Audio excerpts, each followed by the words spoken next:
का शो मैं एक सवाल के साथ शुरू करता हूं। क्या आपने कभी देखा या यह सुना है कि all eyes on Hindus hashtag trend कर रहा हो? जवाब है नहीं। क्या आपने यह देखा कि हिंदुओं पर हमले के विरोध में देश के बड़े बड़े फिल्म स्टार्स या सभी राजनीतिक दल एक सुर में hashtag all eyes on Hindus trend कराकर आलोचना कर रहे हो? इसका जवाब भी है कि नहीं। लेकिन ऑल आइज ऑन रफा को यही फिल्म स्टार्स, बड़े बड़े नेता ट्वीट करके ट्रेंड कराते हैं, इंस्टाग्राम पर शेयर करते हैं, इस पर जमकर विलाप भी करते हैं। आखिर ऐसा दोहरापन क्यों होता है? आज बांग्लादेश में जब लगातार हिंदुओं पर हमले हो रहे हैं तो एक खास वर्ग, जो चाहे पत्रकार हो, नेता हो, फिल्म स्टार हो या मशहूर शख्सियत, चुप क्यों है? उन्हें दिवाली के पटाखे तो परेशान करते हैं, लेकिन बांग्लादेश में हिंदुओं की हो रही हत्या परेशान नहीं करती। उनके घर जलाए जाते हैं, परेशान नहीं किया करती है। वो होली पर रंग को लेकर ज्ञान तो देते हैं, लेकिन बांग्लादेश और पाकिस्तान में हिंदुओं पर जब हमले होते हैं तो उसमें खूनी रंग उनको दिखाई नहीं देता, या फिर वो आंखें बंद कर लेते हैं। दरअसल ये सब कुछ एकाएक होने वाली घटना नहीं, बल्कि सुनियोजित सोच है। और इसी मुद्दे पर अगले 1 घंटे में भारत, नेपाल, बांग्लादेश, चीन सहित कई देशों के जानकारों, धर्मगुरुओं से हम चर्चा करेंगे और समझेंगे कि आखिर इस सिलेक्टिव नैरेटिव का सच क्या है। यह अपनी तरह का देश का पहला शो है और अपनी तरह की सबसे बड़ी और व्यापक चर्चा भी। क्या इस अंतर्राष्ट्रीय मुद्दे पर हम अंतर्राष्ट्रीय स्तर की चर्चा आपके लिए सामने रखने जा रहे हैं और आपको एक साथ हम बहुत सारे फैक्ट्स आपके सामने रखेंगे। लेकिन मैं उससे पहले तमाम मेहमान जो इस वक्त हमारे साथ हैं, उनके लिए मैं चाहता हूं आप सभी से कि तालियों के साथ उनका स्वागत करें।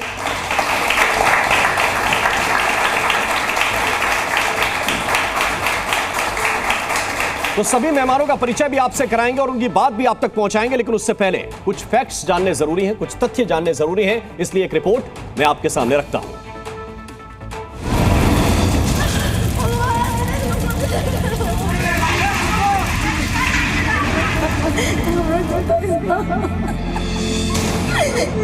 पहले हिंदुओं को लूटा,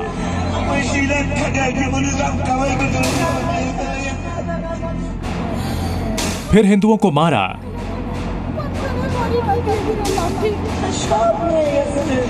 हिंदुओं के मंदिर तोड़े, हिंदू बेटियों से बर्बरता। बांग्लादेश में तख्ता पलट के बाद वहां अगर किसी को सबसे ज्यादा निशाना बनाया गया तो वो हिंदू थे। दंगाइयों की भीड़ का एक ही मकसद था, जहां हिंदू दिखे उन पर हमला करो, उनके घरों को लूटो, उनकी दुकानों में आग लगा दो। और जब इतने से भी उनका मन नहीं भरा तो हिंदुओं को भूखे मारने का प्लान रचा गया। हिंदू कर्मचारियों की नौकरियां छीनी जाने लगी, हथियारों के बल पर उनसे इस्तीफे लिखवाए गए, उनके बच्चों और बीवियों को सड़क पर लाने की साजिश रची गई। चुन चुनकर हिंदू प्रोफेसरों को निशाना बनाया गया और ये सब हुआ बांग्लादेश में कट्टरपंथी मौलानाओं के कहने पर। ये सब उस मुल्क में हुआ जहां तख्ता पलट के बाद दंगाइयों ने देश को अपने हाथ में ले लिया। खुलेआम जमात के आतंकी हिंदुओं को निशाना बनाने के लिए दंगाइयों को उकसा रहे हैं। আল্লাহ বলেছেন নবী আপনার দুশমন নিশ্চিহ্ন হবে, সে বিশ্বাস বুকে লালন করি। बांग्लादेश के जिन चैनलों ने हिंदुओं के खिलाफ हिंसा की तस्वीरें दिखाई, उनको भी बैन कर दिया गया। इधर बांग्लादेश में हिंदुओं से बर्बरता हो रही है, उधर पाकिस्तान में जबरन हिंदू बेटियों का धर्म बदला जा रहा है, उन्हें किडनैप किया जा रहा है। हैरानी की बात यह है कि मुस्लिम देशों में हिंदुओं के खिलाफ आतंक पर उन लोगों के मुंह सिल गए जो सेक्युलर होने का ढोंग रचते हैं। लेकिन जी न्यूज ने आज दुनिया भर के हिंदुओं को एक मंच पर लाने की कोशिश की। आज जी न्यूज के मंच पर बांग्लादेश से लेकर अमेरिका तक के हिंदुओं की आवाज गूंजेगी। आज जी न्यूज पर चीन से पाकिस्तान तक हिंदुओं पर जुल्म के सबूत रखेंगे। आज जी न्यूज पर बांग्लादेश से पाकिस्तान तक हिंदुओं पर जुल्म के सबूत रखेंगे। आज जी न्यूज पर हिंदुओं के कट्टर दुश्मन एक्सपोज होंगे। हमारे साथ होंगे दुनिया भर के तमाम हिंदू समुदाय के लोग। बने रहिए जी न्यूज के साथ।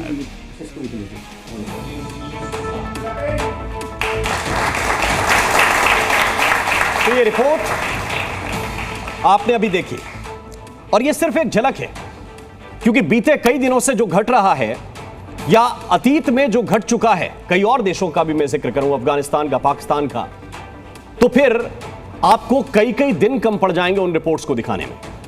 और हमारे साथ एक विशेष पैनल है। इतने धर्मगुरु एक साथ शायद ही आपने कभी एक मंच पर देखे हों। और हमारे साथ इस वक्त जो पैनल है, मैं सबका स्वागत करता हूं, अभिनंदन करता हूं और बिना समय गंवाए मैं सबसे पहले चलना चाहता हूं उमेशानंद महाराज जी आपकी ओर। उमेशानंद जी, ये ऐसा क्यों होता है कि इतनी बड़ी आबादी जो भारत देश में रहती है वो भी अपने साथियों का, वो भी अपने धर्म के लोगों के खिलाफ होते अत्याचार, अमानवीयता के खिलाफ आवाज उठाने में परहेज करती है? इसके पीछे संस्कार देने में हमारे धर्मगुरु पीछे रह गए या भौतिकवाद में इतने घिर गए हैं कि अपने लोगों के लिए ही आंखें उस तरफ नहीं जाती, अपने काम पर दिन भर लगे रहते हैं? देखिए, ये जो आपने प्रश्न किया है, निसंदेह इस पर चिंतन मनन होना चाहिए। आज भारत के अंदर, भारत की अगर वर्तमान परिस्थिति की बात करें तो इस देश के अंदर बहुसंख्यकता के आधार पर हिंदू रहता है।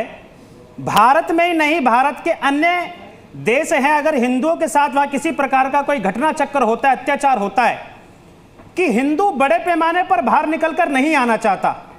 जहां तक आपने एक बात बोली आधुनिकता के इस युग में, मुझको लगता है कि आधुनिक हमको होना पड़ेगा कि जो वर्तमान युग है उसमें बिना आधुनिकता के, टेक्नोलॉजी के, मॉडर्नाइजेशन के आप आगे नहीं बढ़ सकते। लेकिन इसका अर्थ यह नहीं है कि आप अपनी संस्कृति, सनातन सभ्यता को भूल जाएं। जहां तक आपने प्रश्न किया कि हिंदू के सहयोग के नाते नहीं खड़ा हो रहा, मैं आपको एक बड़ी अच्छी बात बताता हूं। 1925 में नागपुर के अंदर राष्ट्रीय स्वयंसेवक संघ की स्थापना की गई, तो ऐसी कहावत थी कि 4 हिंदू तब एकत्रित होते हैं जब किसी को शमशान घाट ले जाना पड़ेगा तो 4 हिंदू एकत्रित होते हैं जी। लेकिन इस बात को छोटा करते हुए आज बड़े पैमाने पर हम देखें तो भारत के अंदर नहीं, विश्व के अंदर हिंदू रोज प्रतिदिन एक स्थान पर एकत्रित होकर अपनी सामूहिक शक्ति का प्रदर्शन करता है।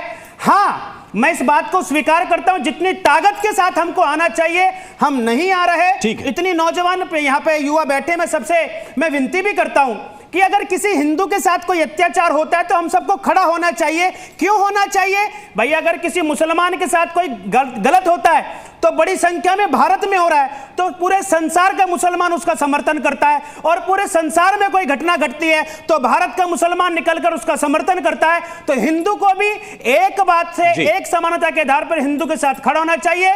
हम जो चाहते हैं निश्चित तौर पर वो हम प्राप्त करेंगे। ठीक है, स्वामी विशालानंद महाराज जी, आपका स्वागत और अभिनंदन भी। लेकिन मैं इसके साथ साथ ये भी समझना चाहता हूं कि हमें तो ये सिखाया गया कि आप किसी के सुख में शामिल होइए या ना होइए, लेकिन दुख में आपको जरूर खड़े होना है।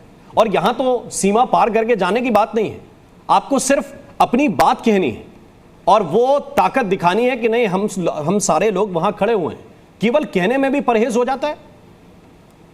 नहीं, कहने में बिल्कुल परहेज नहीं हो रहा, परंतु अगर ये देखें कि जो भारत में हो रहा है, जब हमारे सांसद शपथ लेते हैं तो वो जय फ़लस्तीन कहते हैं, जय भारत कहने में, भारत माता की जय कहने में जिनको शर्म आती है, वो जरा सा भी गुरेज नहीं करते जय फ़लस्तीन कहने में। हमारे सांसद ये बोलते हैं जब कि सनातन को मिटाना होगा, इरेडिकेट करना होगा सनातन को। हमारे सांसद जी भी बैठे संसद में, जहाँ पे पूरे देश की डिसीजन मेकिंग होती है, वहाँ पर जब बैठ के कहा जाता है शक्ति को समाप्त करना होगा, जो सनातन की शक्ति है उसे समाप्त करना होगा। जब इस तरह की बातें हमारे देश में होंगी तो एक जो देश का जो कलेक्टिव कॉन्शियसनेस होती है वो कहीं ना कहीं कमज़ोर पड़ती है। और उस सब के लिए बहुत बड़ा जो टूल किट जो पीछे काम करती है जी, वो है, अगर आप ग्लोबली देखें, अब जैसे कई इंटरनेशनल न्यूज़ चैनल्स हैं, क्योंकि आप न्यूज़ से जुड़े हो, मैं न्यूज़ की बात बताता हूँ।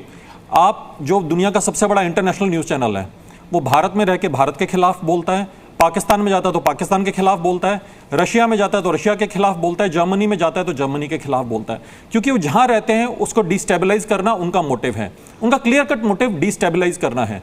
और वो जिस देश में भी जाते हैं, भारत में रह के जब हम देखें कि ये जो टूल किट काम करती है, तो हमने जब आपने अभी शुरू कार्यक्रम यहाँ से किया ऑल आइज ऑन रफा, तो जब ऑल आइज ऑन रफा होती है तो उसके पीछे पूरी एक टूल किट काम कर रही है, जहाँ पे सेलिब्रिटीज़ हैं, जहाँ पर एक्टर्स हैं, जहाँ पर इन्फ्लुएंसर्स हैं, वो तमाम लोग, और वो क्रिएट किए जाते हैं। अभी एक लड़की जिसको कोई भी नहीं जानता था, ट्रांसयमुना एरिया में ईस्ट दिल्ली में रहती थी, और उसको कांस फिल्म फेस्टिवल में उसको एक इन्फ्लुएंसर टीम के द्वारा भेजा गया, और आते ही उसके मिलियंस फॉलोअर्स हो गए, और वो फिर अपनी ओपिनियन दे रही है कि ऑल आइज ऑन रफा।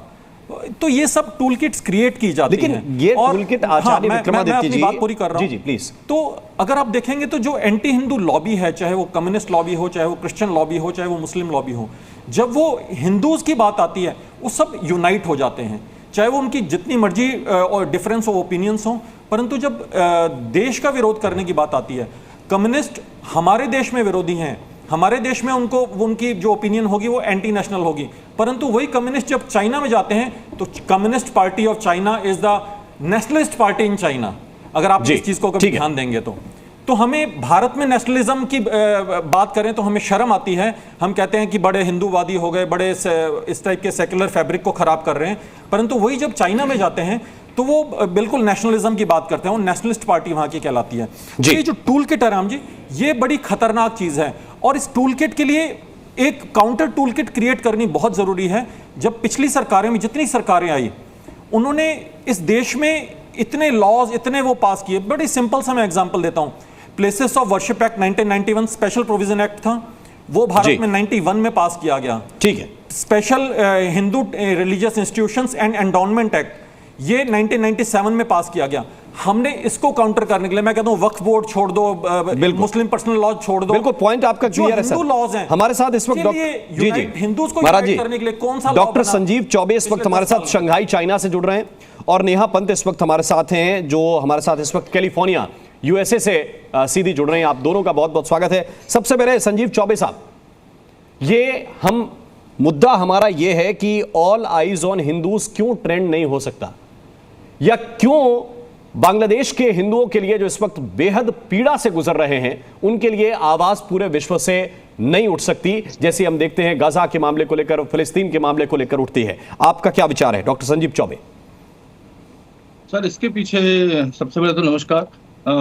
इसके पीछे जो सबसे बड़ा जो ये है वो टूल किट हमारा स्ट्रांग उतना है नहीं, हम लोग खुद ही बटे हुए हैं उसमें। अगर आप देखें ऑल आइज ऑन राफा और all eyes on other things पे लोग ट्रेंड कराते हैं, तो ये इसके पीछे सोशल मीडिया का बहुत बड़ा नेटवर्क काम करता है और वो उसको, और ये सारी जो चैनल्स हैं, सारी जो भी जितने भी सोशल मीडिया प्लेटफॉर्म है, वो एक किसी पर्टिकुलर यूएस कंट्री से ही जो है रेगुलेट होती है। हमारे पास सारे ऐप और हमारे अपना कुछ भी नहीं है। अगर आप चले आए शंघाई चाइना में, तो चाइना में ऐसा गूगल बैन है, यूट्यूब बैन है, बाइडू बैन है, जो जैसा गवर्नमेंट नॉर्मल नैरेटिव चलाना चाहती है वैसा ही चलता है। हमारे यहाँ फ्रीडम ऑफ एक्सप्रेशन बोलकर ये इस चीज को दबा दिया जाता है।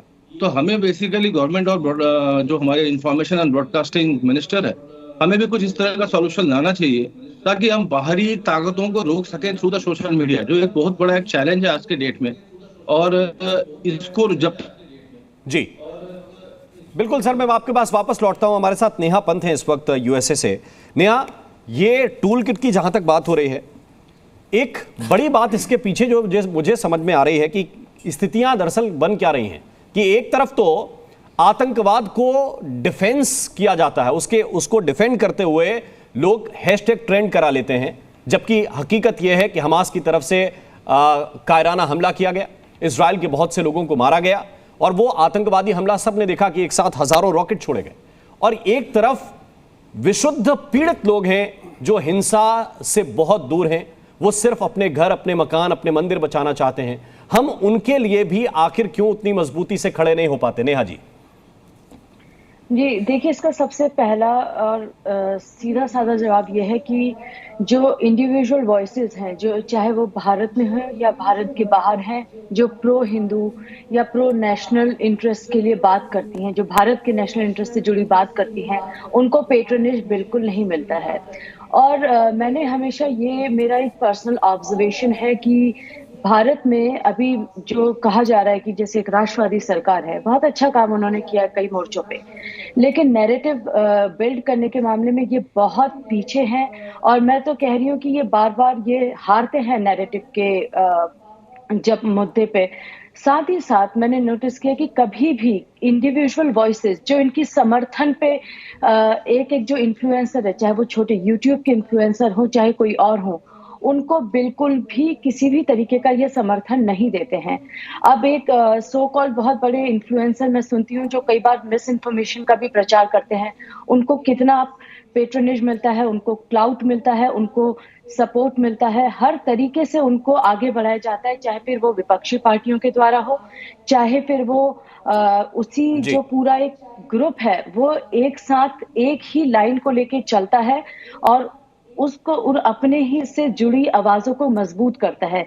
लेकिन यहाँ क्या है कि आप अगर आप हिंदूज में ही देखें तो ट्रैड और रायता, ये मैंने नया एक टर्म सुना है, इसको लेके आपस में एक दूसरे को कोसते रहते हैं। हम ये बात भूल जाते हैं कि हम हिंदू जो है वो बहुत ही ज्यादा हमेशा से प्लूरलिस्टिक रहे हैं और हम कभी भी एक लाइन को टो नहीं कर सकते। यही हमारी सबसे बड़ी स्ट्रेंथ है जिसने हिंदुइज्म को और हम लोगों को हिंदू धर्म से, चाहे देखिए मैं विदेश में रहती हूँ लेकिन फिर भी चाहे मैं हूँ, मेरा परिवार है, वो अभी भी बहुत अटैच्ड है हमारी जड़ों से। उसका केवल एक ही कारण है कि मुझे वो स्वतंत्रता मिली है, मुझे वो आजादी मिली है कि मुझे कोई ये किताब फॉलो लाइट तो नहीं कर। जी ठीक है।